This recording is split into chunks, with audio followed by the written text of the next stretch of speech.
The Last of Us Part 2.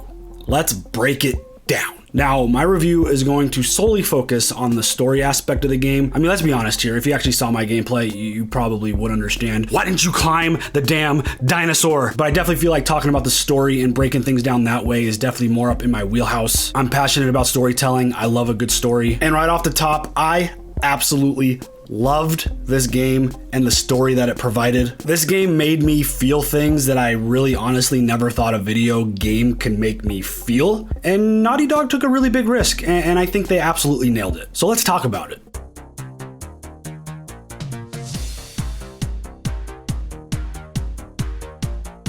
What's up, everybody? Welcome to the channel. Steve here for Stikker Gaming, and let's talk about The Last of Us Part 2. I was lucky enough to avoid all spoilers, all the leaked information that hit the web. And I also played through the entire game without one spoiler. Shout out to you Stikker mods, you guys know who you are, you guys are the absolute best. Like almost everything that I go into story-wise, whether I'm watching a show, a movie, playing a game, I always really make a strong effort to go in with some sort of open mind. There obviously are the exceptions, The Last Jedi. I do like to create some theories and expectations and stuff like that, but I generally don't let those expectations kind of ruin the story that's being told. An open mind is very important, and I always try to go into a piece of content with that mindset. I did go into this game with the expectation that Joel was not going to make it all the way to the end. When and how that happened, that was absolutely shocking, and we will absolutely 100% jump into that. By flipping the script and forcing us, the players, to see the full impact of Joel's actions, that was massive. And the idea that we had to play a lot as the person who killed Joel, huge risk. I thought it was fantastic. We all love Joel.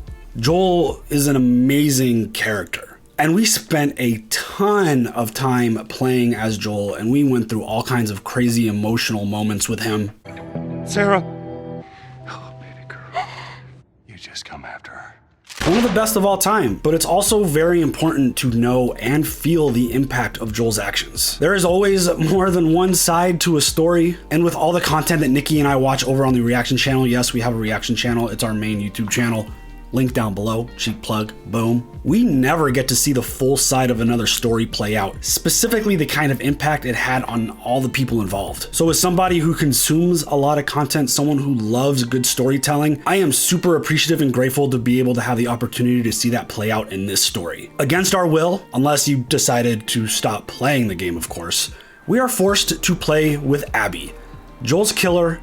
She killed him brutally, violently, and it was probably one of the more shocking and upsetting moments that I've experienced in any piece of content, whether it's movie, TV show, or a video game. We were forced to experience her past, learn things about her and her motives as to why she committed that crazy, brutal act. And they put us in situations with her that absolutely tore my emotions, and probably all of your emotions, absolutely apart. With this breakdown, I'm going to really try to focus on a few really important key storylines, starting with the decision to kill Joel.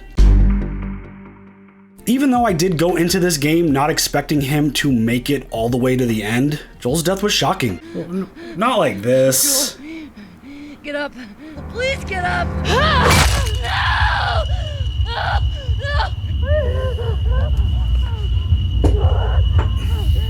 When it happened and how it happened was not anything I could have ever imagined. My initial reaction and thought, I got really angry. I kind of just sat back and I was just like, why? Like this? That's how you're gonna take out Joel? And it took a minute for that to really settle in and be like, wow, that's really how it went down. This girl took a golf club and violently bashed Joel's head in right in front of Ellie. I spent pretty much the entire next day kind of thinking about it and being like, is that the right move? And kind of just, try to rationalize the decision. And it's definitely up there with some of the more upsetting deaths that I've ever personally consumed as a content consumer. But Joel's death did exactly what it was meant to do. Shock, anger, and the player, me, you, anybody who was in control, was really upset.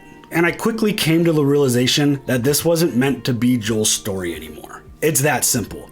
We were never gonna get a 4-game saga with Joel Miller It's just not what we were gonna get. This is something that didn't take me very long to kind of grasp and understand, and especially after finishing the game, I really grew to appreciate the decision that they made and the risk that they took by taking out such a beloved character so early and so violently in a game. You know, this is obviously a really hard thing to do because Joel's one of the guys, he's one of the dudes, he's an amazing character, we love him very much. But taking a step back and putting your personal kind of love and bias for the character aside, we did some really horrible, violent things to a lot of people. No, wait! Including the potential end of a cure to this absolute mess that everybody is dealing with. No! And through many flashbacks, which I think might be one of the kind of down flaws of this game for me. The flashbacks were amazing, and a lot of them just kind of told a deeper story, which is something that we all wanted to figure out. But I felt like some of them did kind of drag, but I don't have a lot of negatives for this game, but the flashbacks kind of felt like they were a lot, and they kind of, you know, dragged the game out a little bit. But through those flashbacks, we find out that we actually killed Abby's father, who was one of the doctors working on this cure and was going to operate on Ellie. Is he still in the fucking building? Is it? Abby. No! Abby, don't look. Dad! Dad! No!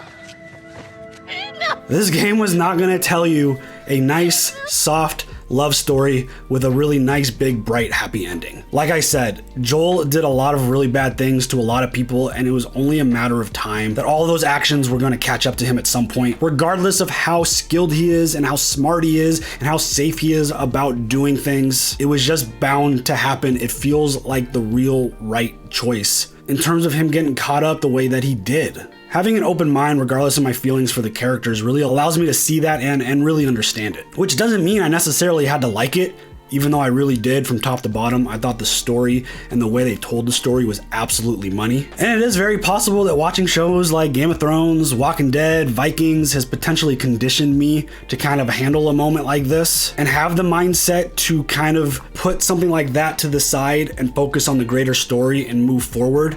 Because without obviously spoiling anything for anyone who hadn't seen those shows, there are some really major moments that happen, and despite that stuff playing out, I was still able to focus on the story, focus on other characters, and continue to really love and enjoy those shows all the way to the end. And just a really quick kind of like character tangent that I like to talk about all the time, because we do have a reaction channel, we do watch a lot of shows, we do have a lot of discussions about characters and stuff like that. The characters, specifically the main ones, really are the ones who drive the story of the show, or whatever piece of content you're watching or reading or listening to. And ultimately the characters are the reasons why we fall in love with certain pieces of content. But sometimes the story and the message that is being delivered through that piece of content can thrive without our most beloved characters. Obviously the show, movie, book, the piece of content that you're consuming has to have other characters and a story that is compelling enough for us to want to continue or stay invested with the piece of content we're consuming. Obviously Ellie more than lives up to that as a character that 100% should keep us motivated and engaged in this story. And Abby,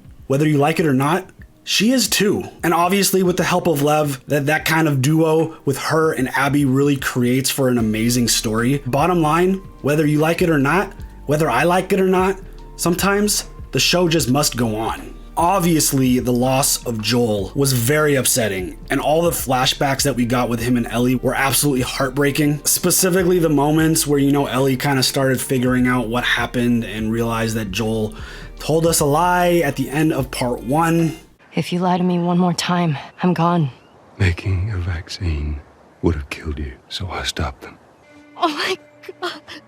But ultimately, his death was a necessary thing in order for Naughty Dog to tell the story that they wanted to tell. Let's jump into another really shocking and potentially confusing moments of the game is when we start actually playing as Abby. At first, we're just introduced to her and not really knowing anything about what's going on pretty early in the game, but then we get a flashback with young Abby and her father. And this is just something that it immediately, again, just like Joel's death, it immediately didn't sit well with either of us. Do we have to be Abby now? I don't want to be Abby. Fuck this bitch. I'm like, wait, we have to play with her now, but she just It's like she did this other thing to Joel and like we gotta play with her now. But again, like with most things, I kind of let that moment settle in for a minute and realized, holy shit, we're gonna find out why she did what she did, and we're gonna see the impact of it. And ultimately learn why she decided to friggin' bash Joel's head in with a golf club. I was very quickly intrigued with this idea because, again, we don't get a lot of stories, and there's probably not that many, to be honest, that give you a full in-depth look at the impact of the other side of a story. And another discussion that I really like to have with people over on the reaction channel is regarding characters and why we feel for certain characters and why we hate other ones and why we root for this one and why we don't root for that one. And really, it's all about writing. It's all about the writing. When you've got character A who's clearly a bad person, you've got character B who is also equally as bad of a person, why do we sometimes choose this character over this character and want to root for this one and not this one? It's simple. It goes back to what I just said. Really good writing. It's sometimes as simple as with character A, all we see is the business aspect of it, all the really horrible stuff that they do. And sometimes with character B, we might get a family moment, a moment with a granddaughter, maybe a moment with a boyfriend or girlfriend, something touching that makes you realize like, oh, you know what? That character, yes, does a lot of really bad things, but clearly they have a heart and they do actually care for some people. And so you immediately start kind of building a bond and understanding for this person. And maybe they got motives. Maybe they're strictly doing something to help someone and it's just got to be bad stuff. You know, sometimes it works out that way, but clear writing and clear, simple presentation of a really touching moment could really change your opinion of why you might root for character B over character A. And it's ultimately the reason why we fall in love with Joel so quickly. We immediately, right off the bat, jump into this crazy moment of this apocalypse stuff starting out and stuff getting crazy, and he loses his daughter. And that's one of those moments where that really kind of like stays with you. I really grew to love Joel and I really grew an attachment for him, and I'm like, ride or die with Joel, whatever the fuck we gotta go do, we're gonna go do it, because it's based off of presentation and writing. And not to mention, but we also get to see his love and care and determination to keep Ellie safe and to get her where she needs to get. We really see that relationship grow, and it really makes you love Joel. Not to mention, the dude's a total badass. And this is exactly the kind of thing that they tried to do with Abby. Probably one of the more challenging things that a story has ever tried to do, because we spent so much time with Joel, we spent so much time with Ellie, and we immediately see Abby's actions bashing in Joel's head, someone that is a beloved character, someone that we've ride or died with for a long time and really grew to love. And now you're trying to make me feel sympathy for her? That is a really, really hard thing to do. And I really do feel like they succeeded in doing that. Again, as long as you're able to take that step back, kind of take your bias away and kind of remove yourself from the moment and all of your love for Joel and Ellie, the flashbacks, the moments with her father, like not only did we potentially end the cure, she was a Firefly, obvious. That was one of my things early on in the game, was like, this has to be Firefly related at some point. And then when we started getting Abby, I'm like, I think we killed her dad. Like that came pretty quick for me.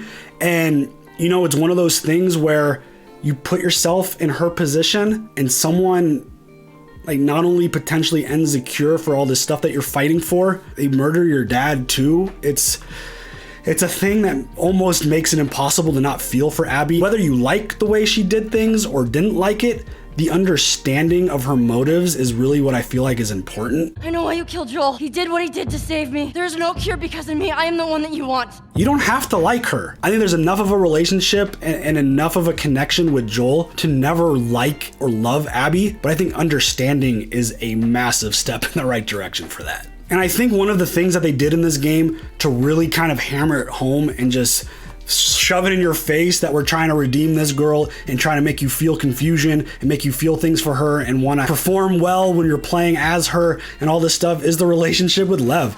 Lev is like the rock star in this game. He is an amazing character, and ultimately like the redemption of Abby, the moments that they had together and all the stuff that they went through, and yeah, like that whole situation, another moment where it's like, all right, they're building Abby up. We're supposed to care for her. It's obviously really, really hard. But like I said, I think they did a really, really good job with it because I enjoyed all my time playing as Abby. I thought it was great. I thought the story was well done. You like the relationship with Owen, like all this stuff makes you want to like root for her. But the gut-wrenching moments that they put you in, it's just, it literally tears you apart. You know, one of the biggest themes in this game, in this story, obviously, is the idea of revenge, because everything that is played out in this game ultimately comes back to the idea of revenge. Our actions as Joel sparked something in part 1 that just sparked a series of events that all resulted in the desire to get revenge, which is a really, really, really dangerous thing. Which leads us into talking about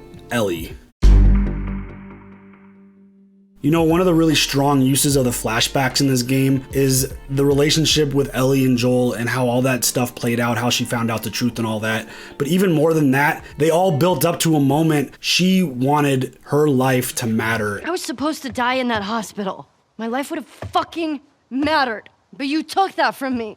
You know, obviously their relationship was splintered a little bit, but it was in the process of healing. Everything was starting to kind of, you know, as you talk things out, obviously things start getting better and improving. But then Joel died, and the spiral of revenge begins. In an effort to save Ellie, Joel kills Abby's dad, potentially ending a cure and everything that the Fireflies were working on. Abby wants revenge, kills Joel. Ellie wants revenge for Joel's death, so she goes on a killing spree, killing a lot of Abby's friends, specifically Owen, her childhood best friend, and her dog, Alice, which then leads Abby on a hunt to go find Ellie, and she kills Jesse. And this leads into a moment of the game where I have never felt anything like this before, whether I'm watching a show, watching a movie. It'd be like watching Ragnar Lothbrok and Jon Snow get into a face-to-face fight. It's like, what are we supposed to do, except we're controlling one of them, and it's not the one that we've spent countless hours with. Motherfucker!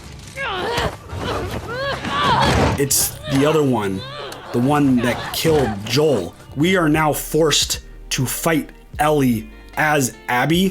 What? Like, that was an insane moment. I felt so bad, like hunting Ellie and beating her up and fighting her, and ultimately the point of that whole thing was to kill her. Obviously it doesn't end that way, but damn, that moment where we had to fight Ellie, that was so gut-wrenching, and that was so painful, and just one of those just like, what are you making us do, Naughty Dog? This is absolutely insanity. You know, that whole scene, that whole fight scene led to Abby winning the fight. Almost, like, if Lev wasn't there, we would have killed Dina. Like, that was gonna happen, but Lev was like, no, don't do it, chill. So she doesn't. She let both of them live, and she walks away from that moment, basically telling Ellie, don't ever let me see you again. Just go. Let this be the end of it. And she, through Lev, decided to put an end to all of it, which, you know, it's a really big moment. All the stuff that you've been through together, all this stuff, that, like, the cycle of revenge, like, it felt like it almost was at a point where, like, okay, they finally realized what's going on. Revenge ultimately doesn't get you anything. It just constantly eats at you. It never replaces, it never heals the feeling that you're feeling. And, you know, I think Lev did that for Abby, and, you know, she walked away from the situation, not killing either one of them. Jesse obviously was a horrible casualty in that moment, but she was able to walk away in the heat of that moment and you know, kind of put an end to it. And obviously I have to highlight the idea that that's the second time that she let Ellie walk away and let her live. We let you both live, and you wasted it. Because she could have easily killed, probably should have, if that's kind of what your plan was, could have easily killed her when they took out Joel, but they let her go then, and then they let her go now. And, you know, that's obviously a decision and a part of the story that y'all could debate and talk about if Abby should have actually done that. But the mission was always Joel. And, you know, Ellie, she was just kind of a victim in that original moment, I guess. But that's a really good talking point, a really good discussion. The idea that, you know, should Abby have allowed Ellie to live in that first moment, and especially in the second moment. And then we get a time jump with Dina and Ellie living with the baby on a nice, really beautiful ranch. Nice little farmhouse, really, really awesome spot, but she just couldn't live with herself anymore. She has flashbacks. There's a moment in the barn where she has a flashback of Joel, and it motivates her again to want to go get more revenge. I have to finish it. That Abby is still out there. She's not okay with that. And we go on a crazy killing spree to go find Abby. This is almost part of the story where Naughty Dog wants you to start rooting against Ellie. This is a decision where I don't know if a lot of people agree with it.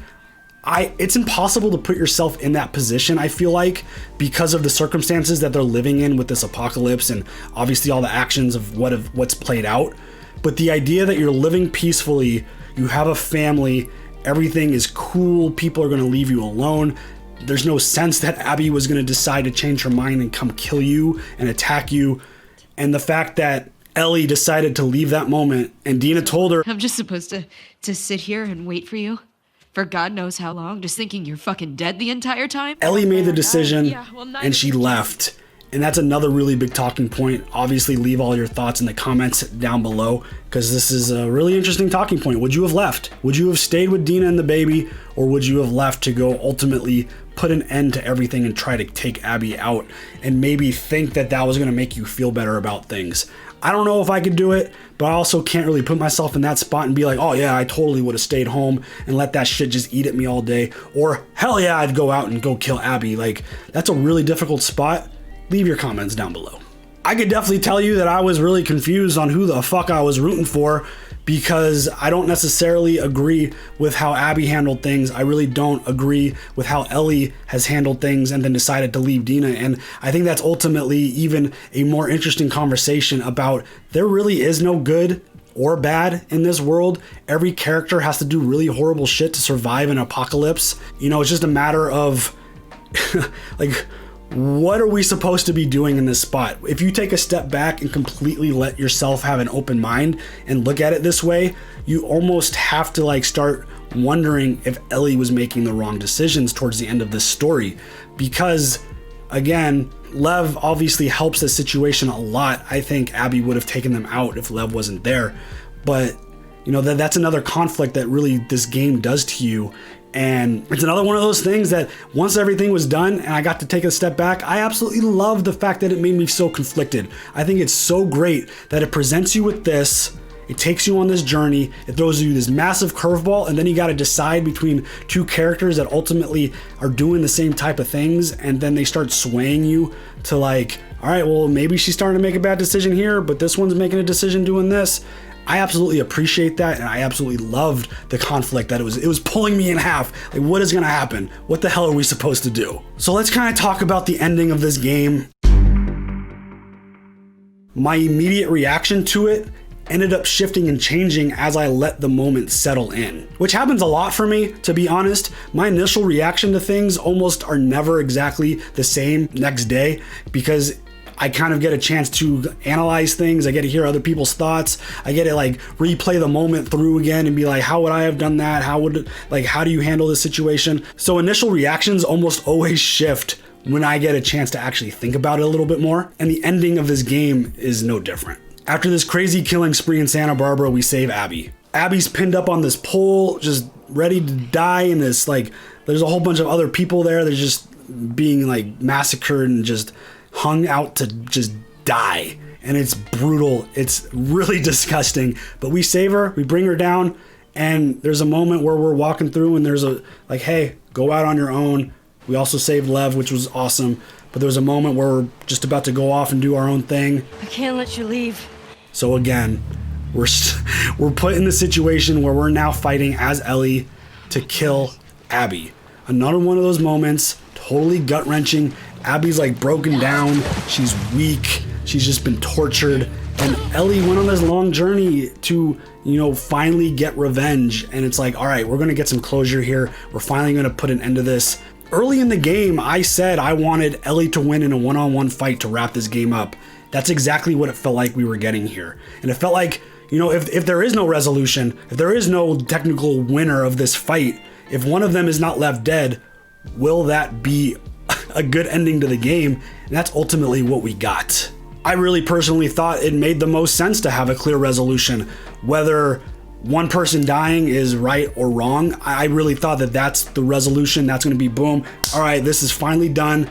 One person got their revenge at the end, and then we could just continue to go on hating life, because revenge never ultimately makes you feel better. And the fact that we killed so many people on our way to get to that fight, It just kind of felt like, my initial thought was like, this is a giant waste. How are we letting both of them go off on their own when all of these people were murdered and sacrificed and killed for nothing is what I ultimately felt. It ultimately kind of left me a little empty at the end when they kind of both went on their separate ways. My opinion of this ending shifted as I let the whole kind of story play out.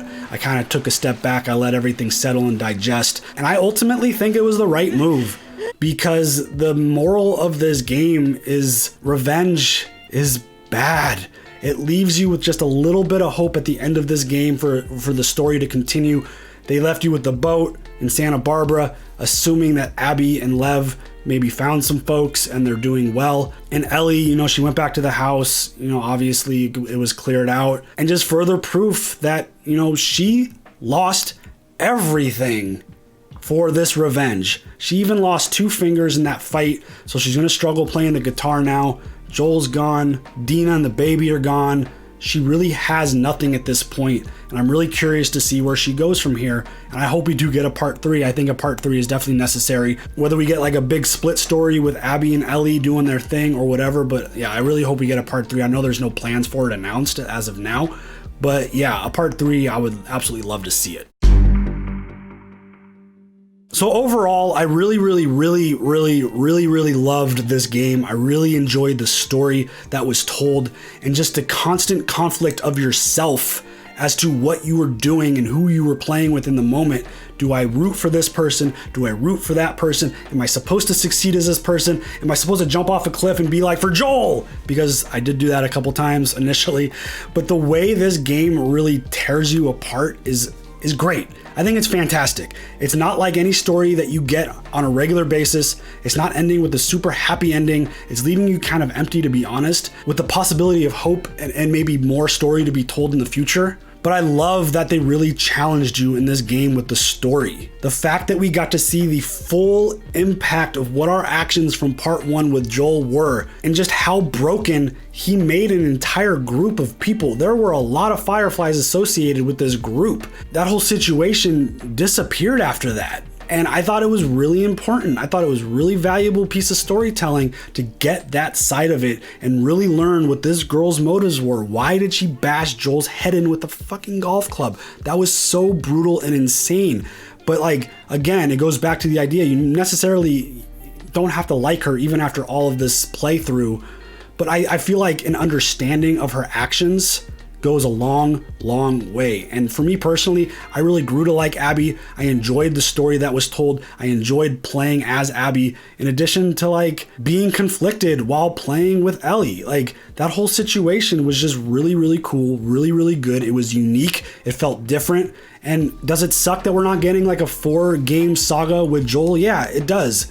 But that's not our story to tell. That's not our decisions to make. The creators of this game made that decision. That's the story they want to tell. And that's what we got to live with. That's the way it goes. And ultimately, I love it. I gave this game a 10 out of 10, but I'm also very easy to please in terms of that kind of thing. I do think it's better than part 1 just because the story is more complex. There's a much wider range of emotions that was felt during this game. Just the idea that me as the player had to play with Joel's killer to try to kill Ellie is just something that's just like gut-wrenching, tore me apart, but it's something that as I took a step back really grew to appreciate, because you don't get that kind of storytelling very often. So there it is. There's my first real official game review. I hope you guys enjoyed that. Please share your thoughts in the comments below. Please be nice to each other. We could have disagreements and still have civil conversations about it. Not everyone's gonna like this game. It's really fun to be able to talk to people about stuff that you have a different opinion on. It's great, it's fun.